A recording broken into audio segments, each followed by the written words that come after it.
다 같이 사도신경으로 우리의 신앙을 함께 고백하시겠습니다. 나는 전능하신 아버지 하나님, 전지의 창조주를 믿습니다. 나는 그의 유일하신 아들, 우리 주 예수 그리스도를 믿습니다. 그는 성령으로 잉태되어 동정녀 마리아에게서 나시고 본디오 빌라도에게 고난을 받아 십자가에 못 박혀 죽으시고 장사된 지 사흘 만에 죽은 자 가운데서 다시 살아나셨으며 하늘에 오르시어 전능하신 아버지 하나님 우편에 앉아 계시다가 거기로부터 살아있는 자와 죽은 자를 심판하러 오십니다. 나는 성령을 믿으며 거룩한 공교회와 성도의 교제와 죄를 용서받는 것과 몸의 부활과 영생을 믿습니다. 아멘. 다 같이 찬송가 205장 주 예수 크신 사랑 함께 찬송하시겠습니다.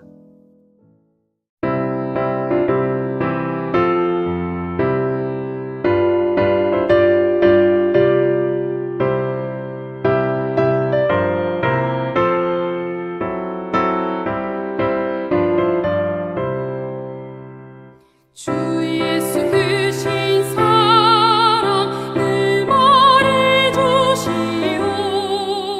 나 항상 듣던 말씀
오늘 우리에게 주시는 하나님의 말씀은 구약성경 잠언 25장 8절에서 11절까지의 말씀입니다. 잠언 25장 8절에서 11절까지의 말씀을 제가 받들어 봉독하겠습니다. 너는 서둘러 나가서 다투지 말라. 마침내 내가 이웃에게서 욕을 보게 될 때에 내가 어찌할 줄을 알지 못할까 두려우니라. 너는 이웃과 다투거든 결론만 하고 남의 은밀한 일은 누설하지 말라. 듣는 자가 너를 꾸짖을 터이요 또 내게 대한 악평이 내게서 떠나지 아니할까 두려우니라. 경우에 합당한 말은 가로 새긴 은쟁반의 금사관이라. 아멘. 잠언 25장 1절의 말씀을 보시면 이것도 솔로몬의 잠언이요 유다 왕 히스기야의 신하들이 편집한 것이니라 이렇게 기록되어 있습니다. 성경을 연구하는 학자들은 유다의 역대 왕들 가운데 히스기야가 가장 문학에 관심이 많았던 왕이고 그렇기 때문에 히스기야 왕은 당시 구전으로 전해져 오던 이 솔로몬의 잠언을 신하들에게 수집하여서 현찬하도록 지시했을 것이다. 그렇게 보고 있습니다. 그 중에서 오늘 본문 8절의 말씀은 이렇게 기록되어 있습니다. 너는 서둘러 나가서 다투지 말라. 마침내 내가 이웃에게서 욕을 보게 될 때에 내가 어찌할 줄을 알지 못할까 두려우니라. 이 본문에 기록된 나가서 다투다라고 하는 단어를 원문으로 보면 히브리어로 리브라고 하는 단어가 사용되고 있습니다. 이 단어는 다툼이나 분쟁이라고 하는 뜻을 가지고 있습니다. 더 나아가서 여기에는 재판이나 또 소송의 의미도 담겨 있습니다. 그래서 본문을 공동 번역 성경으로 읽어보면 내가 눈으로 보았다 해서 성급히 법정에 나가서 말하지 마라 이렇게 번역되어 있습니다. 이러한 의미로 본다면 본문 8절의 말씀은 우선적으로 법정에서의 다툼을 생각해 보면 좋을 것 같습니다. 그렇다면 우리가 법정에서 다툼이 있을 경우에 서둘지 말아야 하는 이유는 과연 무엇일까요? 여러분 아시는 것처럼 판사는 자신의 무죄를 주장하는 사람의 말만 듣고 그저 그 마음이 움직이는 대로 판결하거나 아니면 누군가가 법정에서 화를 내면서 자신의 결박을 주장한다고 해서 그 사람에게 유리하게 판결해 주는 것이 결코 아닙니다. 판사는 공정한 재판을 위해 오직 객관적인 입장에서 확실한 증거에 입각하여 판결하게 됩니다. 그렇기 때문에 내가 너무 화가 난다라고 하여서 나의 주장을 입증할 만한 증거나 증인도 확보하지 못한 상태에서 법정에 나가면 어떻게 되겠습니까? 당연히 패할 수밖에 없습니다. 어떤 검사도 어떤 변호사도 대충 재판에 나가지 않습니다. 철저하고 냉철하게 각종 자료와 증거를 수집하고 강력한 논리로 무장을 하고 법정에 나가는 겁니다. 솔로몬은 지금 재판에 대한 풍부한 경험을 바탕으로 하여서 이러한 내용을 말하고 있습니다. 물론 법정뿐만 아니라 일반적인 다툼도 마찬가지입니다. 어떤 형태의 다툼이나 분쟁의 경우에도 결국 철저하게 준비하는 사람이 승리하는 경우가 많이 있습니다. 그런데 이러한 사실을 잘 알고 있지만 많은 사람들은 어떤 다툼이 있을 경우에 그 혈기를 참지 못하고 너무나 성급하게 싸움부터 시작합니다. 자신이 조금만 억울한 일을 당했다고 생각하면 바로 그 자리에서 그 분을 풀어버립니다. 그러나 이러한 행동에 대해서 오늘 본문은 어리석은 모습이다 분명히 말하고 있습니다. 이유가 무엇일까요?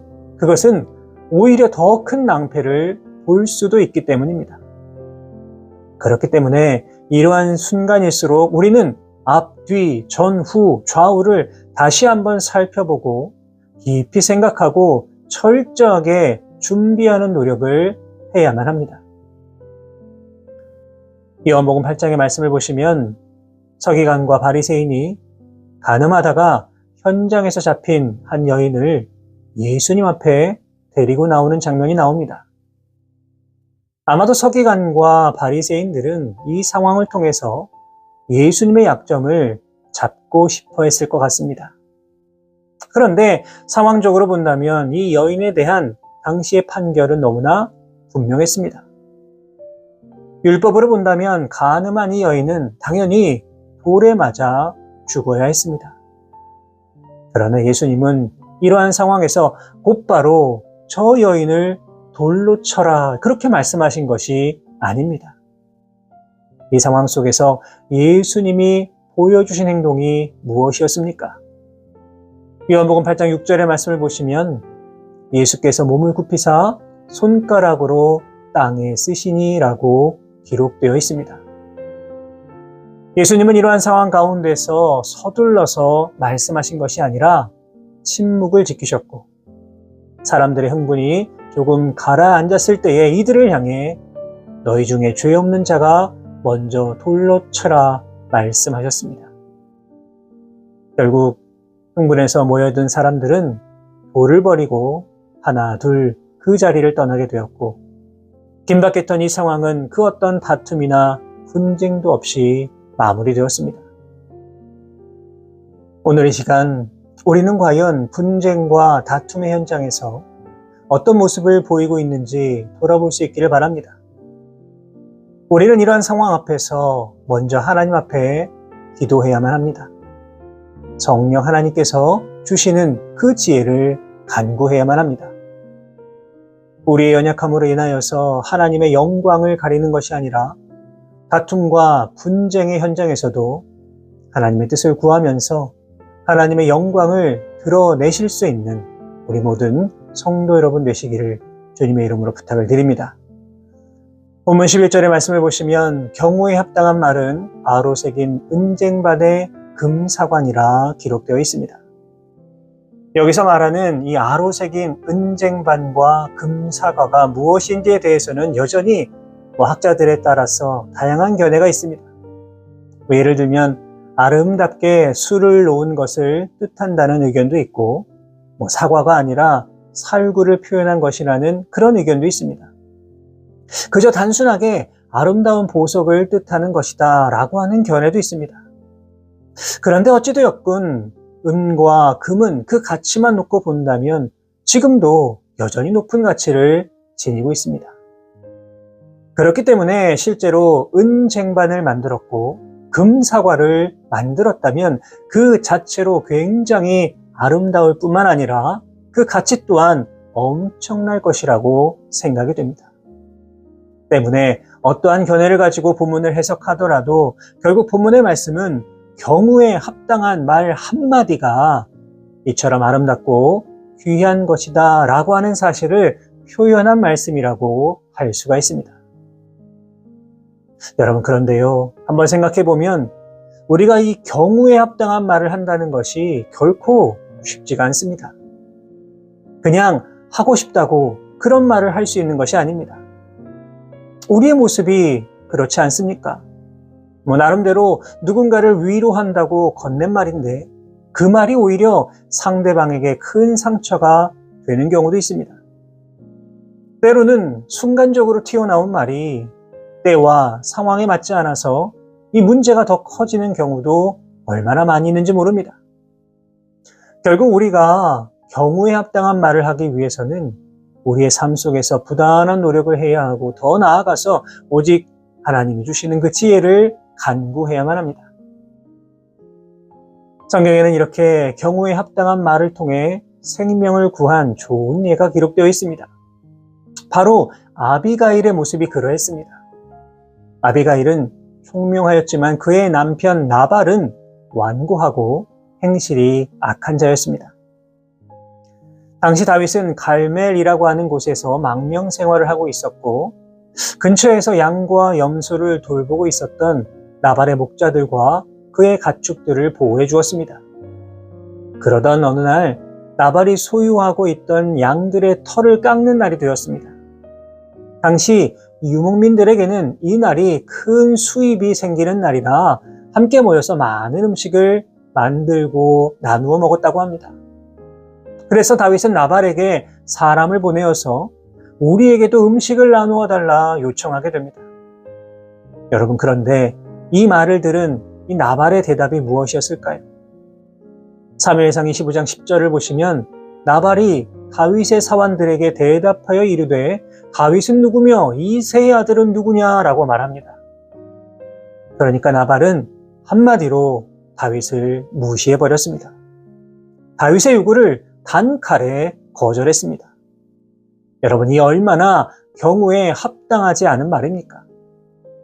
아마도 나발이 조금만 더 생각했더라면 이런 말은 하지 않았을 것 같습니다. 결국 나발의 이 무지하고 지혜롭지 못한 말로 인하여서 가족 전체가 멸망당할 위기에 처하게 됩니다. 이때 적절하고 지혜로운 말로 다윗의 분노를 진정시키고 가족을 구했던 여인이 바로 나발의 아내 아비가일이었습니다. 아비가일은 다윗 앞에 엎드려 용서를 빌었고 결국 다윗은 아비가일로 인하여서 피해 보복을 멈출 수 있었습니다. 사랑하는 여러분, 우리가 세상을 살아갈 때에 또 이 복음을 증거하는 삶을 살아가기 위해서라도 우리는 반드시 경우에 합당한 말과 행동을 할 수 있는 지혜를 가져야만 합니다. 그리고 이러한 지혜는 오직 여호와 하나님을 통해서 얻을 수 있습니다. 그렇기 때문에 이사야 선지자는 이사야 50장 4절의 말씀을 통해 주 여호와께서 학자들의 혀를 내게 주사 나로 곤고한 자를 말로 어떻게 도와줄 줄을 알게 하시고 아침마다 깨우치시되 나의 귀를 깨우치사 학자들 같이 알아듣게 하시도다라고 간구했던 것입니다. 우리도 마찬가지입니다. 부족하고 연약한 우리들이기에 우리는 날마다 하나님을 향하여 학자의 혀를 주시도록 간구해야만 합니다. 우리의 삶 가운데 일어날 수 있는 분쟁과 다툼의 순간마다 순간적인 감정과 생각으로 상황을 어렵게 만드는 인생이 아니라 정말로 경우에 합당한 말을 함으로 말미암아 예수 그리스도의 향기를 드러내시고 오직 하나님의 영광을 높이면서 그렇게 이 땅을 살아가실 수 있는 우리 모든 성도 여러분의 귀하고 복된 삶의 모습이 다 되실 수 있기를 주님의 이름으로 축원합니다. 기도하겠습니다. 하나님 감사합니다. 지난밤에도 우리를 주님의 품 안에서 평안하게 지켜주시고 또 보호해 주셨다가 우리에게 새로운 생명을 갖게 해주시고 새로운 하루를 맞이할 수 있도록 인도하여 주신 은혜에 감사를 드립니다.